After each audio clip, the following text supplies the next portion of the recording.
প্রিয় দর্শক মন্ডলী, আসসালামু আলাইকুম। আওয়ামী লীগের কার্যক্রম নিষিদ্ধ করে প্রজ্ঞাপন জারি করেছে 12ই মে। এর প্রায় 6 দিন পরে 18 মে আওয়ামী লীগ ঢাকায় ঝটিকা মিছিল করে এর প্রতিক্রিয়া জানান দেওয়ার চেষ্টা করেছে। এই দীর্ঘ সময় ধরে আওয়ামী লীগ আসলে কি পরিকল্পনা করেছে এবং এই দীর্ঘ সময়ের পরিকল্পনা তারা বাস্তবায়ন করতে পারেনি কেন, বা এই পরিকল্পনা ভেস্তে গেছে কেন, এই বিষয়টি নিয়ে আজকে কথা বলতে চাই। আওয়ামী লীগ এবং তার অঙ্গ ও সহযোগী সংগঠনগুলোর কার্যক্রম নিষিদ্ধ করে প্রজ্ঞাপন জারি করা হয়েছে 12ই মে। এই কার্যক্রম নিষিদ্ধ করার পরে দুটি পক্ষ আসলে কেমন প্রতিক্রিয়া দেখায় সেটি জানার অনেকের আগ্রহ ছিল। তার একটি পক্ষ হচ্ছে ভারত, আরেকটি পক্ষ হচ্ছে আওয়ামী লীগ নিজেই। ভারত কেমন প্রতিক্রিয়া দেখায় এটা যেমন জানার আগ্রহ আছে, তেমনি ভাবে আওয়ামী লীগ আসলে কেমন প্রতিক্রিয়া দেখায় এবং এই মুহূর্তে সে আওয়ামী লীগের আসলে কেমন প্রতিক্রিয়া দেখানোর সামর্থ্য আছে সেটি অনেকের জানার আগ্রহ ছিল। ভারত কেমন প্রতিক্রিয়া দেখেছে সেই বিষয়টি নিয়ে এর আগে একটি ভিডিওতে কথা বলেছি।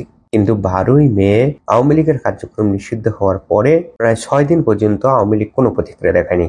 শুধুমাত্র প্রেস রিলিজ দিয়ে প্রতিবাদ জানিয়েছে, প্রতিক্রিয়া জানিয়েছে, সেটিও সামাজিক যোগাযোগ মাধ্যমে। যেহেতু তাদের কার্যক্রম নিষিদ্ধ এবং তাদের বিষয়ে যে কোনো ধরনের সংবাদ প্রকাশ বা তাদের মতবাদ প্রকাশ নিষিদ্ধ করেছে সরকার, তাই কোনো পত্রিকাও এটি ছাপায়নি। যার ফলে শুধুমাত্র অনলাইনে প্রতিক্রিয়া জানিয়েছে, প্রতিবাদ জানিয়েছে। এর বাইরে আওয়ামী লীগ কোনো প্রতিক্রিয়া জানায়নি। 12ই মে কার্যক্রম নিষিদ্ধ হওয়ার 6 দিন পরে গতকাল 18 মে ঢাকার অন্তত 5টি স্থানে ঝটিকা মিছিল করেছে আওয়ামী লীগ। তার মধ্যে একটি স্থান হচ্ছে তাদের কেন্দ্রীয় কার্যালয় গুলিস্তানে অন্তত 20-25 জন লোক ছিল, সেখান থেকে অন্তত 11 জন আটক হয়েছে। অন্যান্য অন্তত 4টি জায়গায় তারা মিছিল করেছে, সেখানে 10-12 জন করে লোক ছিল, এদের অনেকে আটক হয়েছে। মিছিল করার ধরন দেখেও বোঝা যায় যে এটি তারা পরিকল্পনা করেই এই দিনটি এবং এই টাইমটি সিলেক্ট করেছে। এবং যাদেরকে আটক করা হয়েছে তারা অধিকাংশই ঢাকার বাইরের। ধারণা করা যায় তারা ঢাকার বাইরে থেকে এসেছে। এই দুটি ইকুয়েশন যদি মিলানো হয় তবে বোঝা যায় যে 12ই মে থেকে 18ই মে পর্যন্ত তারা এই পরিকল্পনাটা করেছে। 12ই মে যখন আওয়ামী লীগের কার্যক্রম নিষিদ্ধ করে দেওয়া হয়, তাৎক্ষণিকভাবে কোথাও কোথাও ঝটিকা মিছিল করার কথা ছিল, কিন্তু সেই মিছিলটি আওয়ামী লীগ করেনি। এর কারণ হতে পারে মিছিল করার জন্য যে লোকবল দরকার তাৎক্ষণিকভাবে সেটি ম্যানেজ করতে পারেনি। এবং এই 6 দিন ধরে তারা পরিকল্পনা করেছে এবং ঢাকার বাইরে থেকে লোকজন এনেছে ঢাকায় মিছিল করার জন্য। এখন প্রশ্ন হতে পারে, এই 6 দিন ধরে পরিকল্পনা করে আওয়ামী লীগ 100 লোকও জোগাড় করতে পারেনি তাদের পক্ষে মিছিল করার জন্য? সারা দেশব্যাপী তাদের নাকি হাজার হাজার ডেডিকেটেড কর্মী আছে, তারা এই নিষিদ্ধ অবস্থায় আওয়ামী লীগের পক্ষে মিছিল করতে রাজি হয়নি। এর বাইরেও তো আওয়ামী লীগের নেতাদের লক্ষ লক্ষ টাকা আছে। এই টাকা ব্যয় করে 6 দিন ধরে পরিকল্পনা করে ঢাকার বাইরে থেকে লোক এনে 100 জন লোকেরও মিছিল করতে পারেনি আওয়ামী লীগ। এর অর্থ দাঁড়ায় আওয়ামী লীগের পক্ষে আসলে মিছিল করার জন্য এই মুহূর্তে কেউ নেই। এর কয়েকটা কারণ হতে পারে।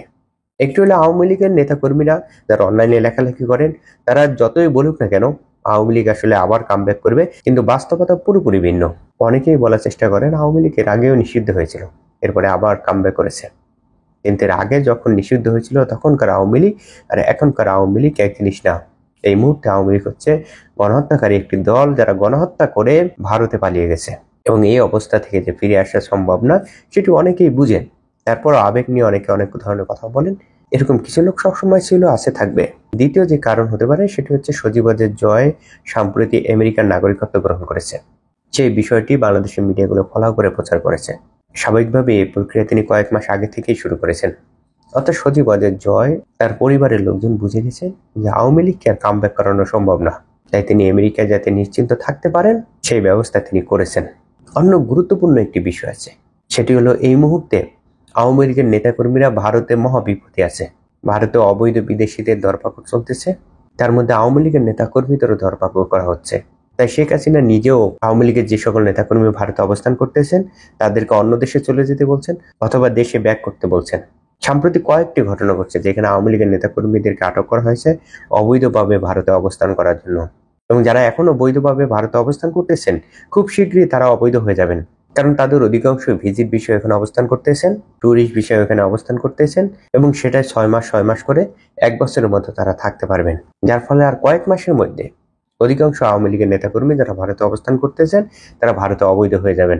তাই ভারতে অবস্থানরত আওয়ামী লীগের নেতাকর্মীরা এই মুহূর্তে খুবই দিশেহারা অবস্থায় আছেন, খুবই বিপদের মধ্যে আছেন। এই কথাটি গণমাধ্যমে যত না প্রকাশ করা হয়, প্রচার করা হয়, তার চেয়ে বেশি তাদের অভ্যন্তরীণ যে গ্রুপগুলো আছে, যে কথোপকথনের উপায় আছে, সেগুলোতে আরো ব্যাপকভাবে আলোচনা করা হয়। তাই আওয়ামী লীগের নেতাকর্মীরা যারা এখনো কানেক্টেড আছে তারা এই বিষয়টি স্পষ্ট করেই জানেন ভারতে যারা অবস্থান করতেছেন তারা খুবই বিপদের মধ্যে আছেন। এবং দেশের ভিতরে যদি এই মুহূর্তে তারা আওয়ামী লীগের পক্ষ নিয়ে মিছিল সভা করতে যান, আওয়ামী লীগের পক্ষে কথা বলতে যান, আওয়ামী লীগের পক্ষে কোনো কার্যক্রমে অংশগ্রহণ করেন, সেটি আইনত অপরাধ এবং এগুলো করলে পুলিশ তাদের খুঁজবে এবং আটক করার চেষ্টা করবে, আটক করবে। এই ঢাকার 5টি স্থানে যারা যারা মিছিল করেছেন, সভা করেছেন, তাদের অধিকাংশকেই আগামী কয়েকদিনের মধ্যেই আটক করা হবে। তো অল্প কথায় বলতে গেলে আওয়ামী লীগ 6 দিন ধরে পরিকল্পনা করে ব্যাপকভাবে তৎপর করে ঢাকার বাইরে থেকে লোকজন এনে 100 লোক জড়ো করে কোনো মিছিল বা সভা করতে পারেনি। এর অর্থ দাঁড়ায় এই মুহূর্তে আওয়ামী লীগের সাংগঠনিক অবস্থা এতটাই ভঙ্গুর এবং নিঃশেষিত অবস্থায় আছে, সেটিকে কোনো একটি দল বা সংগঠনের সর্বনিম্ন স্তর বলা যেতেই পারে। তারপরে এই মুহূর্তে যেহেতু দেশের বিভিন্ন স্থান থেকে, বিশেষ করে ঢাকার বাইরে থেকে নেতাকর্মীদেরকে ঢাকায় এনে জড়ো করা হয়েছে, তাই আগামী কয়েকদিনের মধ্যে তারা আরো মিছিল করতে পারে, অপ্রীতিকর ঘটনা ঘটাতে পারে, দুর্বৃত্তায়ন ঘটাতে পারে। এই বিষয়টি নিয়ে পুলিশ প্রশাসন এবং গোয়েন্দাদের সতর্ক থাকা উচিত। আজকে এই পর্যন্ত, সকলে ভালো থাকবেন।